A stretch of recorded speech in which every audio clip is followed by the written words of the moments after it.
Ladies, listen to me, not because I'm about to tell you something you don't already know, but because I'm here to remind you of what's already inside of you.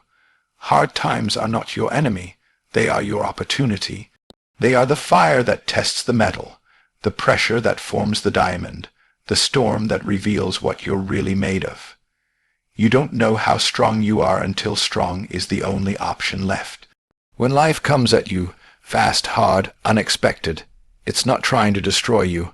It's inviting you to discover a version of you that comfort could never reveal. We don't grow when things are easy. We grow when we're stretched, when we're challenged, when we're forced to face something we didn't plan for, and we come out on the other side stronger, wiser, and more determined than ever before. You think what you're going through is a punishment. It's a proving ground.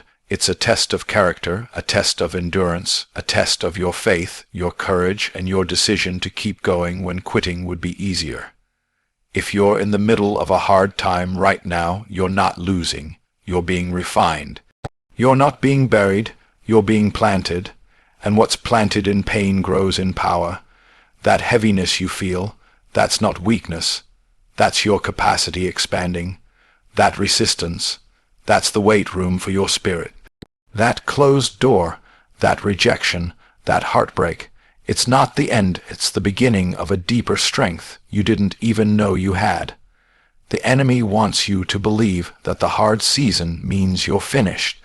That because it hurts, you're defeated, but I'm here to tell you, if it's hard, it means you're close, close to break through, close to a shift, close to walking in the strength that will terrify every limit you ever believed about yourself.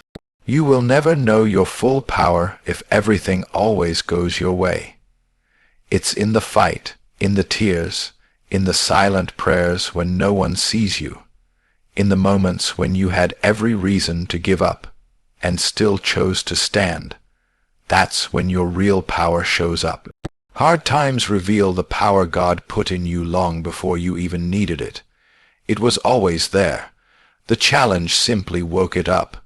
That resilience, that fire, that grit, it didn't come from nowhere. It came from every moment you pushed through what tried to push you down. Every time you stood up when you felt broken, every time you spoke life when fear told you to shut down. That's power, not the kind that shouts, but the kind that endures, the kind that bends but doesn't break, the kind that walks through the storm and still keeps going. You don't have to wait to feel powerful. You already are. You just haven't seen what's inside until life made a demand on it. And now that the demand is here, the supply will rise to meet it. The power isn't coming, it's here, right now, and hard times didn't take it away, they revealed it. You are not a victim. No matter what life has thrown at you, no matter who walked away, no matter what they said, no matter what you lost, you are not defined by the pain. You are defined by your power. Yes, it happened. Yes, it hurt. Yes, it shook you, but it did not destroy you. And if you're still standing, even if you're standing with scars, you're still in the fight. Victimhood is not your identity. It's a place you passed through. You don't live there. You don't pitch a tent in the middle of your trauma. You move through it. You grow through it. And you rise above it. Too many people rehearse their pain until it becomes their personality. They keep telling the story of what went wrong, who didn't support them, who betrayed them, what doors were closed, until that becomes the narrative that frames their life. But if you want to be free, you have to stop telling the story from the place of powerlessness. You don't owe anyone a soft, small version of yourself just to make them comfortable with your past. What happened was real, but it doesn't get to control who you become. You get to choose that. The moment you shift from saying, "Why is this happening to me?" to "What is this trying to produce in me?" that's when you take back your power. That's when healing starts. That's when growth starts. That's when the chains of your past begin to fall off. You cannot control everything that happens, but you are always in control of how you respond. That response is where your power lives. That response is what separates survivors from overcomers. A survivor gets through it. An overcomer rises because of it. Your identity is not rooted in what was taken from you. Your worth is not diminished because someone didn't see it. Your value didn't drop because someone mishandled your heart, your time, your trust. If anything, what you've been through has added weight to your voice, depth to your character, and strength to your soul. You are not fragile. You are not helpless. You are not broken beyond repair. You are still here, and you still have the authority to shape your story. You're not waiting on a rescuer. You're not waiting on someone to give you permission to live free. You're not waiting for closure that may never come. You are the one who draws the line and says, "This ends here." This is where the victim stops showing up and the victor takes the lead. There is a version of you that already exists on the other side of the pain. She's bold, she's healed, she's unstoppable, and every decision you make to rise instead of retreat gets you closer to her. You are not a victim. You are the proof that pain can produce purpose, and struggle can unlock strength. Stand in that truth and walk like you believe it. Fear is loud. It screams worst-case scenarios. It shows up in your thoughts, in your body, in your hesitation. Fear convinces you that stepping out will lead to failure, that speaking up will get you rejected, that trying again will only end in disappointment. It tells you to stay small, stay silent, stay safe. But faith whispers something different. Faith doesn't need a guarantee. Faith doesn't ask for comfort. Faith simply says, move. Even when your knees are shaking, even when the outcome isn't clear, even when fear is screaming, faith says, go anyway. Faith is not the absence of fear. It's the decision to move in spite of it. It's when you choose to believe that what's ahead of you is greater than what's trying to stop you. It's when you realize that everything you've been praying for is on the other side of a step you're afraid to take. And if you wait until you're no longer scared, you'll be waiting for the rest of your life. Fear will always try to negotiate your future. It will offer you comfort at the cost of purpose. It will say, stay here, it's safe. But your calling isn't in safety, it's in surrender. You were never meant to live a life controlled by fear. You were born with purpose and wired with power. But fear tries to convince you that you're not ready, not qualified, not enough. It wraps itself in logic, disguises itself as caution, and masks itself as humility. But make no mistake, fear is a thief. It will rob you of peace, delay your destiny, and paralyze your potential. That's why you can't negotiate with it. You can't give it a seat at the table. You've got to rise up and say, I hear you, but I'm not led by you. Faith requires that you move before you see the full picture. It asks you to trust what was spoken to your spirit, not what you see in the natural. It dares you to believe that the door will open when you knock, that the path will appear when you step, and that provision will meet you when you walk in obedience. Faith doesn't need certainty. It only needs your yes, your willingness to act, your refusal to bow to fear, no matter how loud it gets. Every major shift in your life will require a decision where faith must overpower fear. It's not a one-time thing. It's a daily choice. It's waking up and choosing courage. It's showing up when you'd rather hide. It's speaking truth when your voice trembles. It's starting the business, writing the book, making the move, trusting again, loving again. Not because you don't feel fear, but because you've decided faith is your master now. Fear may visit, but it doesn't get to stay. Fear may whisper, but it doesn't get to decide. Faith is your compass. Faith is your strategy. Faith is your foundation.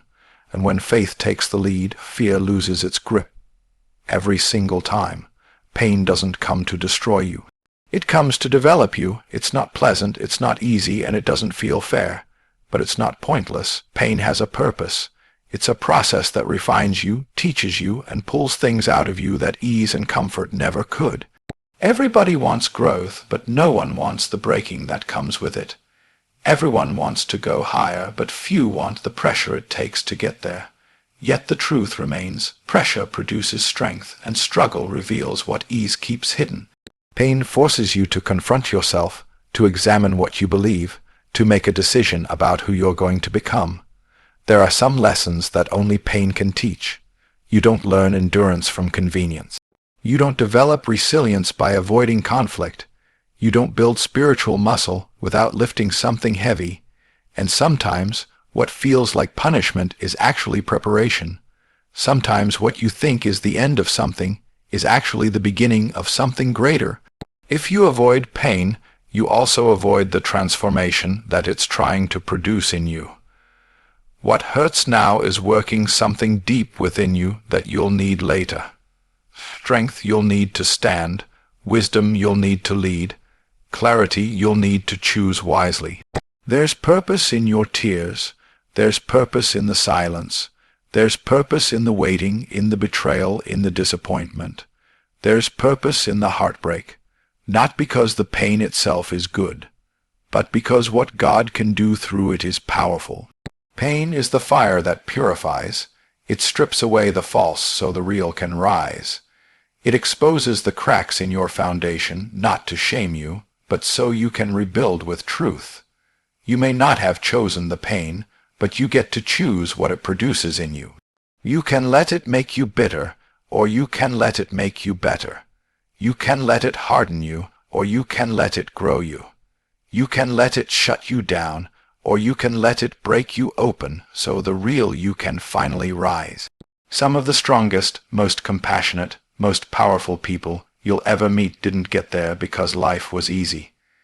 They got there because they walked through pain, but they didn't get stuck in it.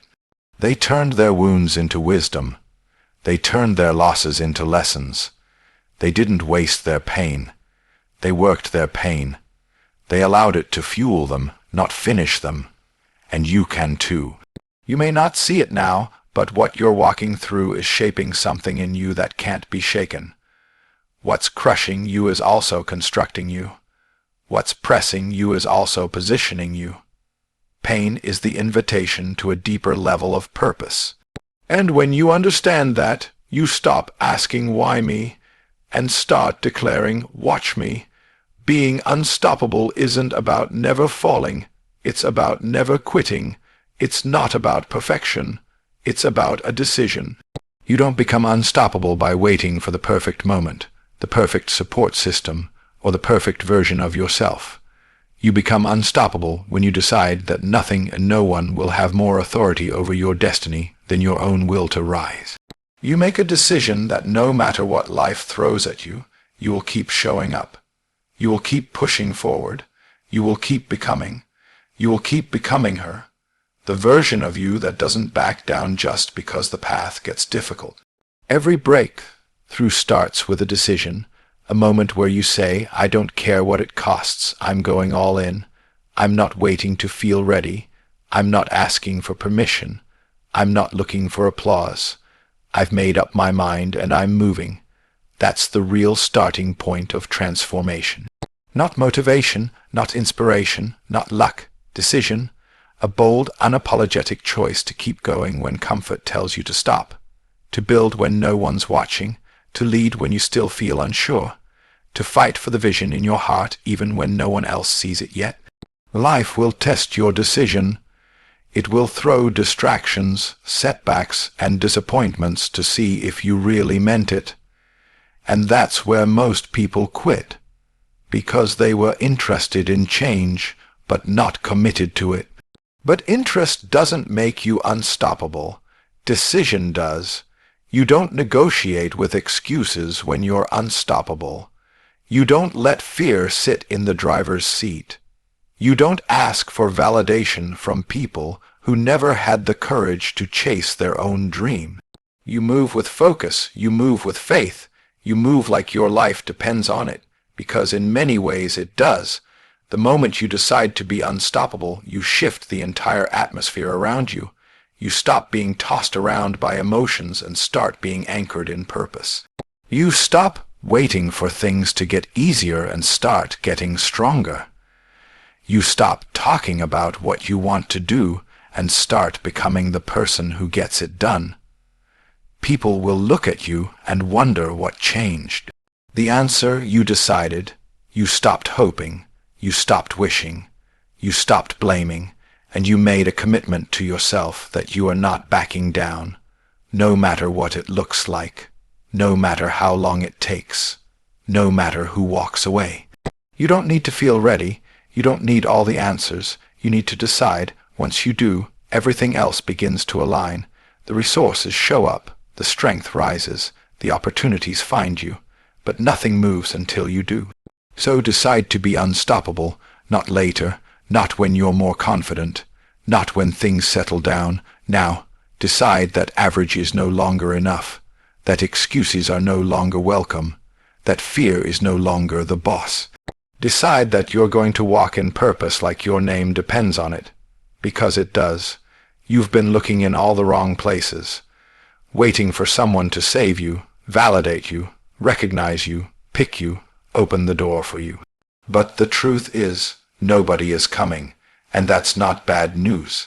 It's powerful news, because everything you've been waiting on, everything you've been hoping for, everything you thought someone else needed to give you, it's already inside you. You don't need to be handed power. You were born with it. Life may have tried to bury it. Fear may have tried to silence it. People may have tried to convince you it wasn't real, but it's there. The power is within you, not outside of you. We live in a world that teaches you to reach outward. Get more followers, earn more money, gather more praise, secure more approval. It tells you that your worth increases when someone else claps for you. But that's not power. That's dependency disguised as ambition. Because if someone else can give it to you, they can also take it away. Real power isn't rented, it's owned, and it comes from knowing who you are, what you carry, and what you're called to do. Even if nobody else sees it yet. Even if nobody applauds. Even if nobody understands. The most dangerous thing you can ever become is a woman who realizes she doesn't need external permission to walk in internal power. The moment you stop begging for scraps of recognition and start feeding yourself truth, you shift. You stop asking, "Am I good enough?" and start declaring, "I've already got what it takes." You stop searching for a title to validate your worth and start walking like you belong in the room, whether anyone acknowledges it or not. That's when the atmosphere changes. That's when doors open. Not because someone handed you access, but because your energy declared, "I don't need to knock. I am the key." Power isn't loud. It's not in the performance. It's not in pretending. Power is quiet, grounded, unshakable. It shows up when you know you don't need to prove anything. You just are. It's the calm in the storm, the certainty in the confusion, the boldness in the unknown. And the truth is, most people aren't afraid of what's coming against them. They're afraid of what's already inside them. Because if you ever truly tapped into your own power, you'd be unstoppable. You'd stop waiting. You'd stop shrinking. You'd stop settling. You'd stop giving people authority over decisions that belong to your spirit, not their opinion. The most revolutionary thing you can ever do is go inward, to stop searching the world for what only your soul can supply. The wisdom is within. The confidence is within. The courage, the clarity, the strength. It's all within, not because of what you've done, but because of who you were created to be. And when you realize that the power has always been within you, the game changes. You stop chasing power and start embodying it.